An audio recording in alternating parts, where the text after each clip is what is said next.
All right, welcome to the party, pals, GRC Mafia. So today we have this special presentation coming up. More details on that in a moment. Right out the gate, I want to definitely throw out our starting message here that we're all here to break down barriers, foster collaboration and community, working towards a more secure future together. Definitely a learning and growing environment. Now, following the presentation that we're going to have here in a moment, we are going to open up the stage for anybody who does want to come up and ask questions or talk through some of that or otherwise. Definitely drop your questions throughout. Both me and B-Dubs are behind the glass. We'll be going through and marking out the questions that you guys have along the way, and that will be after the presentation itself. If you would like to share your LinkedIn, it's definitely encouraged. The best place to do that is actually inside of our Discord server, which I'll drop the link for here in just a moment. Bam. So if you hop into our Discord server, you can go over to the live chat channel and you could put your LinkedIn or other social media in there, and it'll broadcast it to all the different platforms that we stream to. That allows us to network even further, get on each other's feeds and so forth. And that's the whole thing around community. Now, also along the way, ask questions for sure, but even if it doesn't pertain to exactly what we're talking about, still drop it anyways. Worst case scenario, we'll circle back around to that. And if you guys have other resources out there or other things that are working for you, definitely drop those as well. Again, those links are best suited through the live chat channel on Discord. Also, tonight we have our job readiness and group resume review. That's at 6 p.m. Central tonight. That's our main weekly meeting. We have a few resumes to go through. If you'd like to submit yours, go to our website, click on the envelope icon, and then there's a form there that you could fill out to submit your resume to be reviewed at tonight's stream. If you do happen to share something that you don't want to be public, definitely reach out to me on Discord or LinkedIn. You can also contact me at contact@studygrc.org. Let's see. I see a few messages in chat. We got Cam hopping in. B-Dubs is in chat. Rania. We also got, I think Jeffrey. I saw Jeffrey in there as well. GRC Mafia. And then, of course, we have B-Dubs' blog and then also the study group as well. So B-Dubs started doing a CISSP study group recently. You can check that out. Those links are going in the chat as well for cissp.brittwhite.io. And then, of course, B-Dubs also publishes her Monday blog article that's related to GRC and cybersecurity. Definitely check that portion out. And then on our website, not only can you submit your redacted resume through that, but then also we have the calendar and resources page as well. Welcome to the party, pal, AB Showtime and Regine. And then without further ado, let me go ahead and transition over here. And then welcome to the party, pal. Good afternoon. And so today, Matthew's going to be talking about occupational safety, some of the different basics, and I'll go ahead and hand it over to you. Hello, good afternoon, everyone. I hope everyone's having a great day. So my name's Matthew Whitlock. I have a few certifications with safety. I have my EM385 Site Safety Health Officer certification, which is a 40-hour. I also have my OSHA 30-hour certification for construction health and safety. And I have some minor ones like H2S training and stuff like that. Today we're going to talk about occupational health and safety and what the steps are for it. So for our first slide today, we're going to be understanding occupational health and safety. We have hazard identification as one of the most important steps. We have risk assessment. When you find a hazard, you're going to assess that hazard, figure out how you might be able to mitigate the hazard and prevent it. Implementing controls such as admin controls or elimination, substitution controls, which we'll go over further later on too. For our next slide, we have like regulatory compliance. We have to comply with multiple different organizations here in the US, such as OSHA. A lot of people also will comply with other countries' standards. Some employers like to exceed the standards, which is always a good thing. OSHA does have standards where you have to train and do certain inspections on different time frames. Generally, training will require an employee be trained for things every 12 months and reminders. A lot of companies and organizations will do it sooner. For our next slide, We will do it. We're talking about risk management prevention. So you want to identify hazards. Generally, that will come from people reporting the hazard or your site safety officer or EHS personnel walking around and looking, observing the work, and they'll identify those hazards. And then they'll assess if there are actually issues and what the likelihood someone will get hurt doing this. If the likelihood is high enough, then you want to look at mitigating that hazard. What can be put into place, such as like maybe a light screen or some type of physical barrier, or something as simple as changing the procedure of how we do things. After you implement something, you want to monitor and make sure that thing is actually working, and you talk with those employees that are going to be in that field to make sure what you put in place is working correctly. And if there is any issues, what can you do to fix those issues? A lot of things can be solved with simple procedural things like changing your SOP. For common one is knives. If you use knives a lot in your facilities, having your employees change out their blades every day or maybe multiple times a day, because having a dull blade can cause an injury because you're putting a lot more force into that cut. For our next slide, we're going to look at the hierarchy of controls. The hierarchy of controls is kind of like what you can do to mitigate the risks. You have PPE at the lowest, which will also kind of fall into line with admin controls. Admin controls is pretty much anything that you're not physically doing, like a barrier or something like that. That won't be an admin control, but like SOPs, to change procedures or requiring different PPE or requiring different certifications to get people more knowledge. All of those would be admin controls. And then you have engineering controls where it isolates the hazard. So, like a physical barrier, a light screen, something along those lines would be considered an engineering control. Then you have substitution. We generally don't like doing anything above engineering controls because we don't want to remove stuff because it can really disrupt the flow of work. But you do have substitution. So, like if you have one machine and another machine, and one machine is has more safety features built into it, you might want to substitute using the other machine instead of the one with no safety. And then you have elimination, which is the highest level of isolation, where you're just removing that hazard fully, which sometimes has to be done, but we generally don't like doing it unless it needs to be done because we want to work on the lowest impact first. Next up, establishing a safety culture is one of the best things you can do for safety in a workplace. A good safety culture will result in good safety along the board. If your entry level employees don't care about safety, then what's going to make them follow procedures other than the threat of getting written up or terminated? Which you can't have your eyes everywhere at all times. So it's a good idea having a safety culture, and that starts from the ground up. If your leadership doesn't believe safety is a very valuable asset, your entry level employees aren't going to care about safety. It's just how it is. And then having open communication and a good open door policy where people can report issues without any threat of retaliation is always an amazing tool to have. And accountability. If someone does mess something up and all of that, having that accountability, not necessarily a write up or termination, but talking to that person like, hey, you can't be doing this. Um, Majority of the people in this field, we don't want to be writing people up for especially minor things, but sometimes it does have to be done. But generally, a talking to is more than sufficient.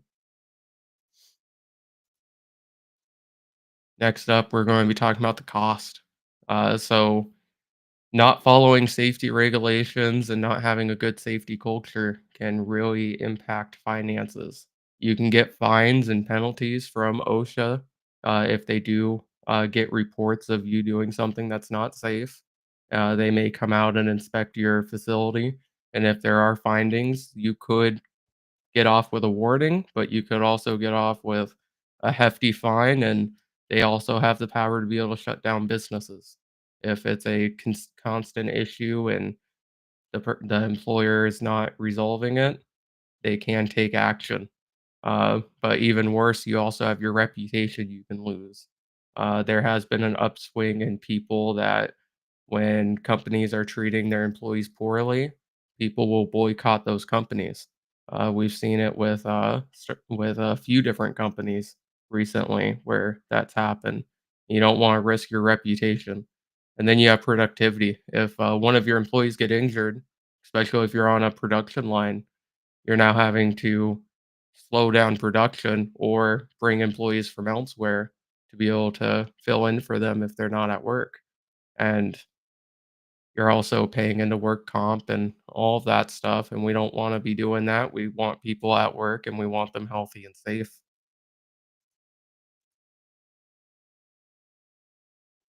And this goes back into a proactive safety culture. Being proactive is amazing. Having training sessions, especially very frequently, every 3, 6 months. At the facility I work at, we do it every month. We have a safety meeting where we talk about a common safety issue, whether it be something minor like slip, trips, and falls, or knife safety, or I'm up in North Dakota, so winter road safety we talk about too, and having your reporting system to be able to be proactive if employees see something, then being able to report it anonymously if they want to is an amazing feature. And then recognition. A lot of companies do this where if they have some type of reporting system, they'll recognize people reporting things. Like the company I work for, they put your name in a little pool, and if your name gets drawn for reporting a safety issue, that was resolved, you can get an extra $20 on your check, which is awesome. I don't expect every company to do that sort of thing. It can get costly, but it's a great thing. Even like a little shout out at a meeting, a lot of employees would like having some type of reward system, but not like a expensive reward system. Something minor is perfectly fine. Then this is the Penarch's triangle. It helps us determine the safety in a facility. So generally, for every 10 near misses, you're going to have roughly one minor injury. And of course, the goal is getting it down to zero, but that's a dream that most people have. Uh, Reality is normally it will not be zero unless no one's reporting anything. So something like this is pretty standard where you have 300 near misses, and out of that, 330 of them were minor injuries, which is perfectly acceptable. The only one that I would say that you should try your best to keep at zero is the major injuries. Those are ones where it resulted in a fatality or someone had to go to the hospital and they were out of work for a significant amount of time. And we never want to see that sort of thing. Majority of those are preventable to an extent if you have good hazard identification within your facility. Of course, not everything's preventable, but you should be able to cut down on that very well. And this is an amazing tool for a facility to have up. You can also post these on your safety boards in your facility so your employees know what's going on the safety side so they can stay in tune. And we also have technology. Technology has came so far, as most people in this group probably know. There's a lot of safety management systems now online that will track your reports for you, and it helps cut down on filing, helps keeps everything organized. There's also mobile reporting for your managers to use, which they really like because they don't have to write as much, don't have as much documentation in that sense. They just open up a file on their computer or pull out a tablet and fill it out with the employee who was injured or has a safety complaint, and then it gets emailed right off to you, and you can even possibly review it remotely, so you could take care of it right away. Then there's also VR training. Uh, I have some mixed feelings about it because it can provide a sense of what you need to do, but you don't get the actual feel for it, in my opinion, because like the weight of things and stuff like that. But it is a good idea to have. Um, I imagine here soon it will probably be a lot better as the years progress.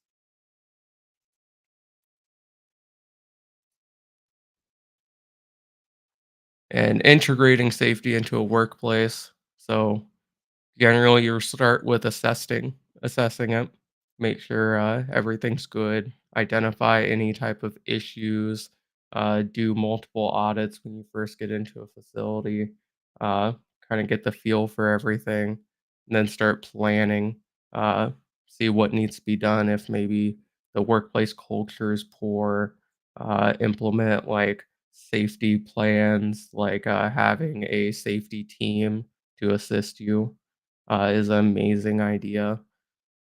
Implement new protocols, new SOPs to be able to make the environment safer. And then always monitor. After implementing something, monitor everything.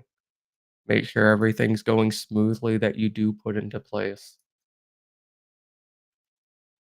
And there's a bunch of benefits.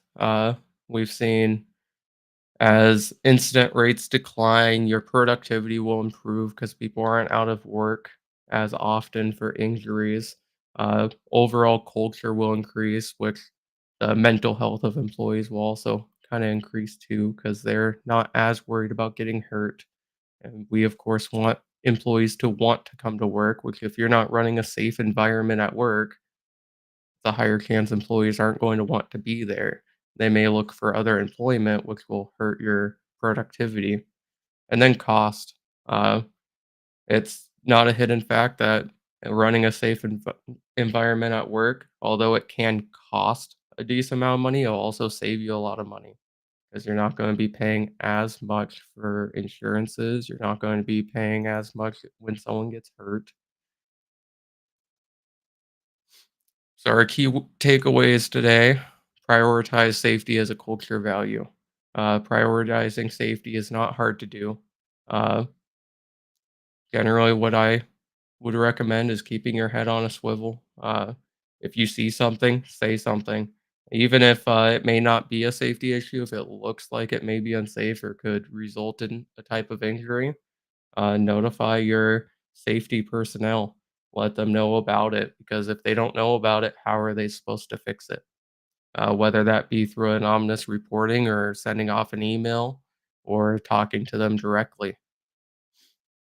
And companies should take time to invest in safety programs. Having programs in place where employees can get training and can get questions answered is a very easy way to prevent a lot of injuries if people know how to do their thing correctly and engage.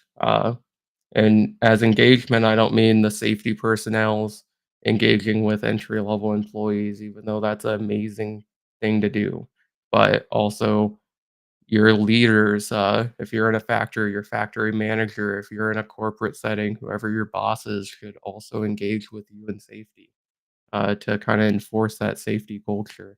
Because if you don't have that safety culture, it's not going to come by itself.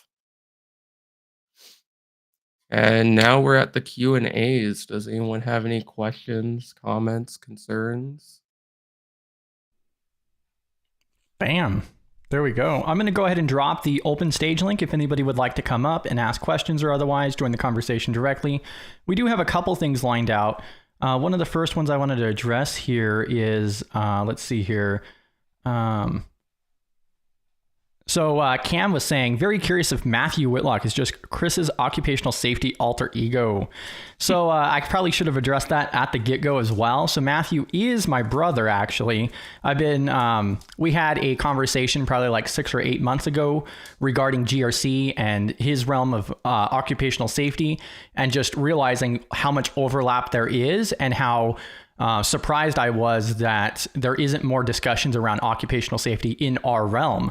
So you guys are well aware of the fact that there isn't that much conversation on the GRC side and within the communities most of us are associated with about occupational safety.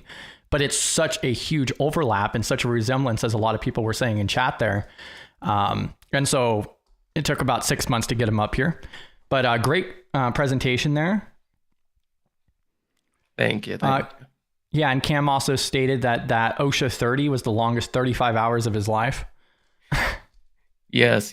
Even though it is considered a more entry-level certification, it does take some time. I think when I did my OSHA 30, it was about 40 to 45 hours to complete. Mm-hmm. And it's boring material, especially if you're not interested in the field. It's boring material. Yeah, and welcome to the Party Pal 8-bit as well. And then there was a couple other things here too. So what are some of the different resources that are out there for people to learn more about this? Because on this side of the fence, it's more of the technology side and looking at it from that perspective. How could we learn more about this and start taking occupational safety into account? So resources for occupational safety, there's a bunch of people on like YouTube that will help with that sort of thing. There's one person, I believe her name is Safety Alley. She has some great videos about introduction into safety. And if you're looking at trying to get some type of knowledge about safety, but you don't want to spend a lot, there's a lot of certification organizations that aren't that expensive to be able to get your like OSHA 10, which is a very entry level, which covers the basics in construction safety. You can also, there's a few companies, I know I got mine through Q Safety Training, where they have a bunch of minor certifications like confined spaces and H2S training and drug and alcohol awareness and minor things like that that can just give you a little bit of sense of what the field is like. Bam. Well, and also if you want to drop any of those links in the private chat in the bottom left, I could go ahead and throw those in chat as well. Yeah, I can pull up because Q Safety is a great organization in my opinion and affordable. It's, I think when I did it, it was a membership program, which was like $50 a month, and you have access to hundreds of different certifications that you can choose to do. Bam. Sounds like you need an affiliate link. Yeah, and then you also said Safety Alice. Was that the other one? Safety Alley. I can look and see if I can grab her YouTube channel. Yep, that's awesome. Because I know when I first started getting into safety, she was one of the people that I'd looked at videos of. Bam. She has some great things on just basic, like what you should do in a work environment. There we go. Sent it on over. Yeah, and I'm going to drop that one in chat as well. So not only the Q Safety, but then also there's this other YouTube channel. So Alley Safety. I'm dropping that in chat as well. All right, and then also moving along here, Cam also states no one C-suite levels likes the elimination option in their experience, which I think this closely relates to one of the other ones here. Is what is the main or the biggest obstacle in implementation for an org? What would you say is like the hardest thing to deal with when you're trying to implement this? So it kind of depends on your organization. If you have a good safety culture and your management's on your side, implementing things like engineering controls is generally not too big of an issue from what I've seen, because they can see the cost benefits later on down the road. If you don't have a good safety culture, it's going to be hard to implement anything, because even if you're trying to get a $100 project approved, they're going to be responding with, well, why should we invest $100 in this when its production is fine at the moment? So I would say the hardest part is getting people to see the bigger picture. Which moves into like that company culture. And that was one of your mentions earlier that several people really took a liking to, is that culture is demonstrated, not merely taught. Yeah, if you don't have leadership demonstrating that safety culture, then you won't have it. It won't happen on its own. You can try your hardest to implement it. It won't happen. Yeah, and then also Regine works in risk management in the healthcare sector, actually. and is really relating to a lot of what you're talking about as well. I don't know how much she actually does work on the occupational side of things, but yeah, straight up risk management, GRC Mafia.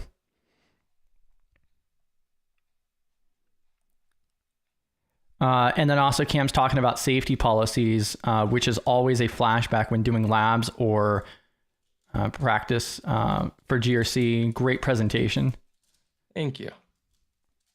So how would you split up some of the different implementations? So when you go into an organization or you want to start doing something, like let's say your company does not currently track this, how could we go about that? Is there maybe programs for companies that can join, or?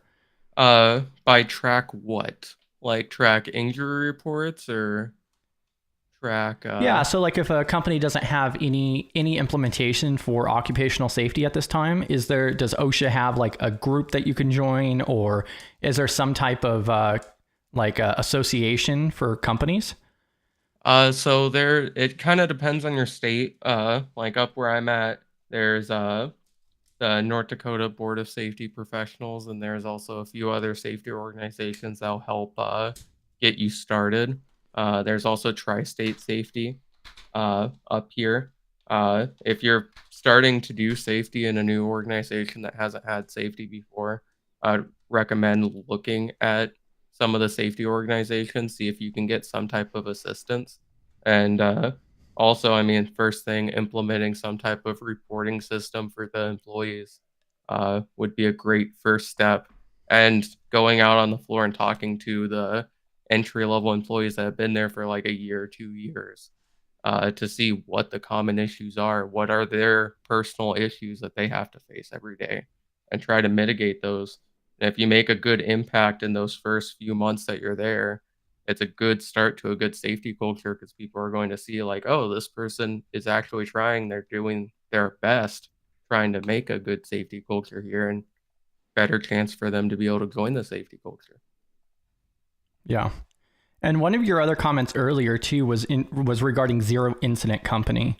And so what I was going to ask is, you had mentioned that you can't eliminate all of the risks, of course. That's something that a lot of us are familiar with. There's never 100%. But you also made a slight comment regarding, like, if a company does have zeros, then there's probably an issue. Could you expand on that a little bit and maybe explain, like, if you went into a company to help them out and they state that, oh, we have zero incidences, like, oh, we're perfect. So if I started working for a company and they had zero instances, the first thing I would be doing is talking to the employees. Yeah. Because it is impossible to have zero entrance incidences. Even in a low risk environment, you're going to have slip, trips, and falls. You're going to have small things. Someone ran into a door. Mhm. It's we're humans. We're built on errors. You cannot have a zero incident facility. It's not happening. Maybe if the facility is like 2 days old, I might believe it. Yeah. Yeah, I could definitely see that being a problem where, a company is like, oh yeah, we're good. But then in reality, maybe that tracks back to a lack of company culture for it or otherwise. And, it's just not being reported, which I think is a really important mention that you stated earlier, is that, that probably means, a lack of reporting. Yeah, which is still a common issue. I mean, even in the facility that I currently work in, we have rules for no retaliation whatsoever. Even if it's 100% your fault. 4 or 5 months ago, we had a incident of someone backing a forklift into a racking, and complete negligence. The person complete at fault. Person wasn't terminated. Person didn't get any type of retaliation. They went straight and reported it, which is what they're supposed to do. And if you do that sort of thing, there shouldn't be retaliation. Now, of course, if there's like extreme, just you did not care, then there's going to be like some type of write up or talking to. But you shouldn't be in fear of losing your job for reporting a safety incident, which, I mean, I've worked for a few companies where I was afraid to report safety things for fear of retaliation, but we have seen a very good uptrend in companies that do not retaliate for reporting safety instances, which is an amazing thing. Yeah. Well, and then 8-bit also throws in here that safety is taken pretty seriously in kitchens and construction. That being said, a lot of shortcuts are taken very often. Yeah, So that's a known issue where with procedures, people will do things. They'll save 10 seconds, 5 seconds, whatever it is, to be able to get the task done faster, which shouldn't be done, but we know it happens. yeah, and then B Dubs is making a showing here. Welcome to the party panel. One of my comments to that is so, both of us have worked. Several of the people in chat have worked in labor as well, and know about shortcuts for sure. Now, from the occupational side of things, do you have any recommendations of how you could limit that? Like, what would we do if we just see employees doing shortcuts? Like, I kind of feel like talking to that one individual might not be effective enough because we also can't watch them 100% of the time. Yeah, we can't have eyes everywhere at all times. But the biggest thing I would say would be training, explaining to that person and the people they work with. Because if one person's doing it, chances are is their whole crew's doing it. You're just not seeing Mm-hmm. it. So implementing training, like I can't think of one for the kitchen industry, uh, but or any type of cooking stuff. But at my work, frequently people won't sign off on forklifts until the end of the day. They'll skip their inspection on the forklift and just take off, get to work.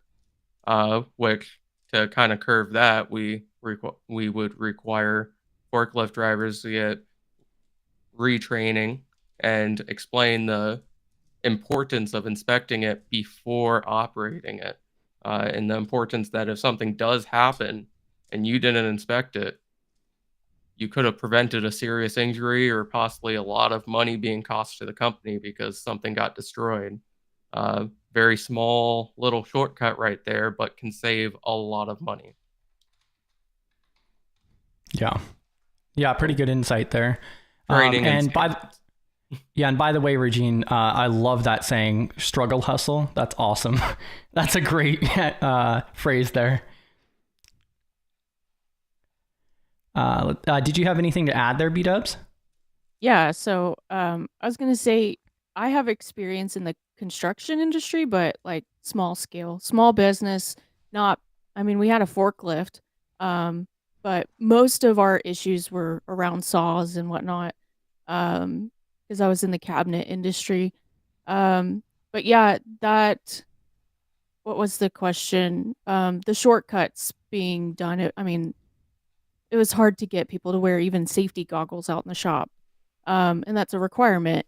So, but a lot of that comes down to back to company culture, and we could, management could tell them all day long, you need to wear your goggles, but when they see the shop manager out there not wearing his safety glasses, like they're not going to wear theirs. So it's company culture, and um, but we saw a lot of improvement with the training, and not just training videos you could click through, but we actually, they would have their break one day a week, and then we'd have a 10 to 15 minute training session with them afterwards, and um, we would relate that to actual incidents that had happened in the shop with blood and all kinds of fun stuff. Um, so there was a lot of improvement with that when it was interactive, Yeah, in my experience.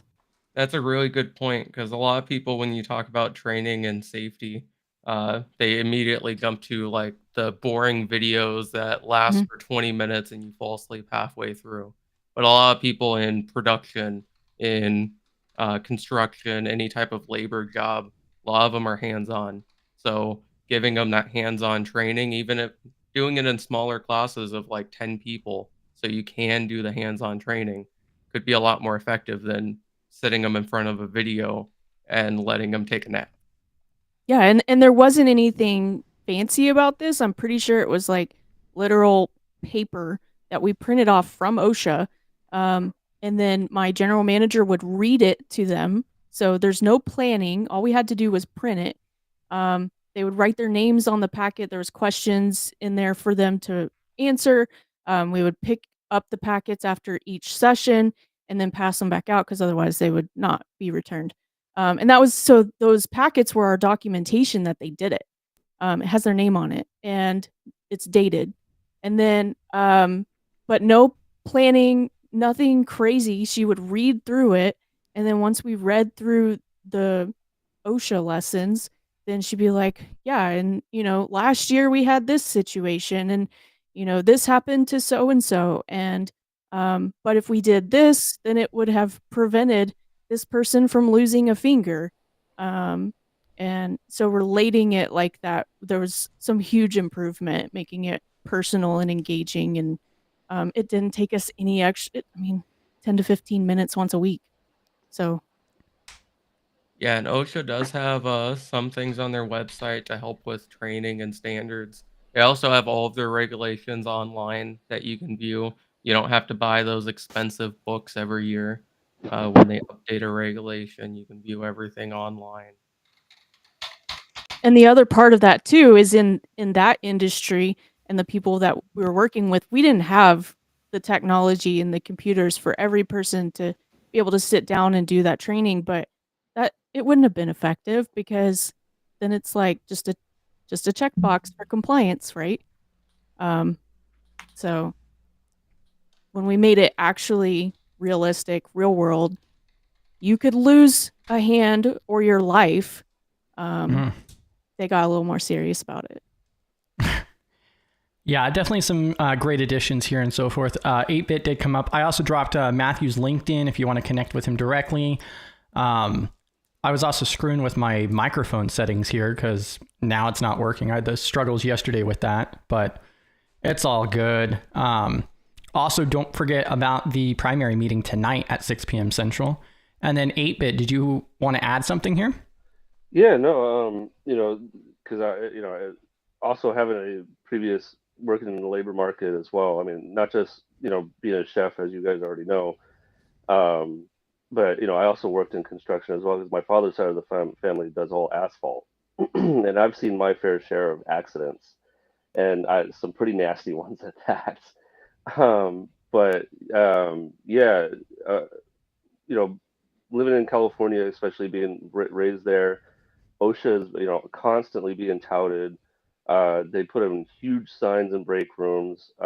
People are, like if you work in a restaurant, they make sure that you wear non-slip shoes. Mats are properly put out there. But like I said, occupational hazards happen all the time. I knew a head chef. He lost a finger because he decided to take a shortcut. Instead of cutting the onions one morning, doing it the way he was supposed to, they're late opening. So he put it through. He put the green onions through the mechanical shredder, and he put his fingers in it too far. I've seen. I myself have had accidents with mandolins, knives. I've stabbed my finger a few times. That one really hurt. And unfortunately, though, sometimes the shortcuts come in ways of. I remember one time I had a huge gash across my hand, and I had to clean it up, wipe it up, super glued it, put on a glove, and I went right back to work. Um, in asphalt construction, I see that as well. B Dubs was just talking about construction.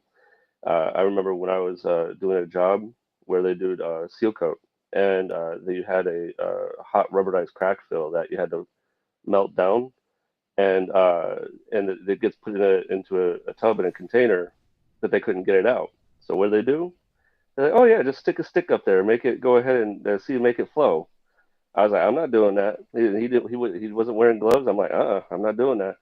And before you know it, hot rubberized crack fill got all over his forearm, his hand. He had to go straight to the hospital. But yeah, it happens a lot. It does, and it is very important to know that. And you were talking about GRC and stuff, and I believe in the CISSPs too. They talk about human life and the importance of it, and if there's other um, emergencies, human life is always comes first. So Yeah, and One I feel great like there's thing that 8-Bit just mentioned is he was asked to do something unsafe, and he chose not to do it, which is amazing. And OSHA does protect the employees. If you are working somewhere and you're asked to do something that you believe is unsafe that can result in an injury or worse, OSHA does protect you. There is regulations on the books that they cannot retaliate or term in any way for you stopping any type of unsafe work if you do not feel safe doing it. Yeah, and that's I've been in a few of those situations, and I outright would just refuse it. I was like, nope, not doing it. Yeah. Well, and that's one of the big reasons I wanted to, not only get Matthew up here to bring some light to it and so forth, but especially in our space, I feel like it's not talked about enough, and it's a huge risk area. One of the things too Cam mentions here is picturing a occupational safety version of the daily cyber threat briefing. I dropped Matthew's LinkedIn. Go harass him if you guys would like a podcast for it or otherwise. I've already tried to coerce him a time or two, but maybe if enough of you guys go bother him, he'd be willing to do a podcast. Yes, I am open to the idea if I can find the time to do so. I am a full-time student along with full-time work, so it eats up a lot of my time, especially trying to find time because I love nature. I love going out on hiking adventures. So trying to find the time for that for decompression along with school and work can be very challenging some weeks. Wow, you want life-work balance. Ideally. Is that a thing? Does that exist? It's not something we talk about enough either. I can promise you guys this much, that I will not line somebody up for a work-life balance because I do not want to feel personally attacked. But don't worry, yeah. I'll just volunteer myself for it. Oh yeah, like your CISSP study group that's going to be going into session 7? I mean, 8. 8? Yeah, on Saturday. Yeah, I believe it's 8. No, if it's, to personally attack someone, especially, someone like you, I'll definitely sign up for a work-life balance talk. Of course you would. Sounds fun. Yeah, so if you guys have any other questions, definitely drop that in chat or otherwise. You can also reach out to him directly on LinkedIn, drop questions in our Discord server and so forth as well. But yeah, otherwise we'll probably start bringing it to an end here in a moment. That was some great additions there too, 8-bit, especially from the chef perspective as well. Yeah, because I mean, every job role, especially anything that deals with physical, like even just working at your desk has a risk to it. I know somebody who went through, carpal tunnel, just from typing all the time too. When I worked remotely, there was also a person who tripped and fell, broke their nose, and filed it as a workplace injury. That worked remotely. Yeah. I mean, you're on the clock, right? Right. I suffer from carpal tunnel. I need to file that one, report it. Yeah. No, the individual I know that the carpal tunnel, it was actually at a previous employer, and he had reported an issue while he was still working for them.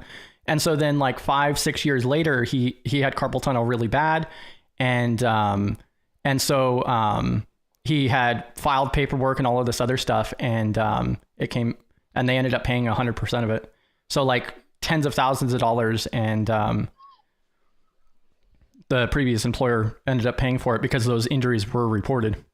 Well, and that's another good point, is report everything. If it's not documented, it didn't happen. If you got a cut on your hand and 3 months later it becomes really infected and you have to go to the hospital and you didn't take care of it very well, if it was a workplace injury and you never reported it, it didn't happen. Yeah. So you want to report things so those employers have to pay for it. Yeah, I hurt my back one time working. This was not in the construction industry, but it was just a weird situation, and I lifted something wrong, and I hurt my back really bad. At the moment, it was fine, but I definitely felt something, and I reported it. But I went home and whatever. The next day, I couldn't get up and walk. But since I reported it, I was able to get it on workers' comp, and they paid for everything that I needed with PT and all of it. Bam. But yeah, thank you for joining us, Matthew. And then, yeah, if you guys have anything else, definitely reach out, hop into the Discord server, go ahead and connect with him on LinkedIn. And I will also see you guys in Discord the rest of the day and tonight at 6 p.m. Central for our primary meeting as well for the Job Readiness Group resume review. Did you have anything else to add there, 8-bit, before we sign out? No, it's just even though I came in late on everything, I definitely understood what the subject was, and I thought it was a really good thing a topic to bring up because it is something that's not spoken about very often or enough, especially and as you just said, that you should report it, and unfortunately, even when injuries do happen, they don't get reported enough. I'm guilty of that myself, being injured so many different ways. Confessions. Yeah, in professions, and a lot of people don't quite know it, but especially in the kitchen, a lot of people get injured a lot in the kitchen, and usually it's tough it up and wrap it up and get back to work. Yeah, you mentioned before when you came up that you can cut things in the kitchen like nothing now, but Yeah, back in the day you had cut yourself over and over and over and over again. yeah, a lot of when people see me cut vegetables and meats and foods, and I can literally cut an onion paper thin without looking at it, and I got really good at that. But a lot of people were like, "Well, how do you do that?" I was like, "By cutting my hands a lot." And it's like because the thing is, Not after recommended. not recommended, yeah, because the thing is, your fingers start knowing where to go, and you don't want to be cut again. It's like it Or you comes just don't much have younger. fingers left, but Yeah, hey. that Facts. too, that too. And Yeah, that's very one good points. example of elimination. You can't cut your fingers if you don't have fingers. Yeah, I've known a few people that ended up that way. So, Yeah. B-dubs, anything to add on our final remarks here? I mean, great job, Matthew. It was great having you, and I think this is very important because, yeah, we're talking about information security most of the time, but within that, we have not only our technology but our people and processes too, and we have to keep all of that in mind. And this is totally relevant to GRC, and I just don't think many people realize that or think about it. So, yeah, thanks for coming and great topics. I'm looking forward to the stream tonight. It was my Bam. pleasure coming here. Yeah. Yeah, was there anything else that you wanted to share or final remarks, Matthew? No, I think I covered pretty much everything. Just keep safety in the back of your mind. Head on a swivel. If you see something, say something. Even if you're at home, if you see something that you're like, yeah, I could possibly get injured doing that, you can always rework it. Like at your workstation. I know there's recommendations that if you're working at your workstation for long periods of time, get up once an hour, go for a little 5 minute walk, do a few stretches for a couple minutes. It'll really help prevent stuff like carpal tunnel. It'll help prevent upper back injuries from being at your computer desk. See, I'm already feeling attacked, but hey, I got the standing desk now. Yeah, I highly recommend the standing desk. I just upgraded and my back issues have been better. Bam. Yeah, thank you so much for joining us and your presentation. GRC Mafia to everybody. Thank you guys for tuning in. I'll catch you guys tonight and in the Discord server. And you guys have a great rest of your day, GRC Mafia.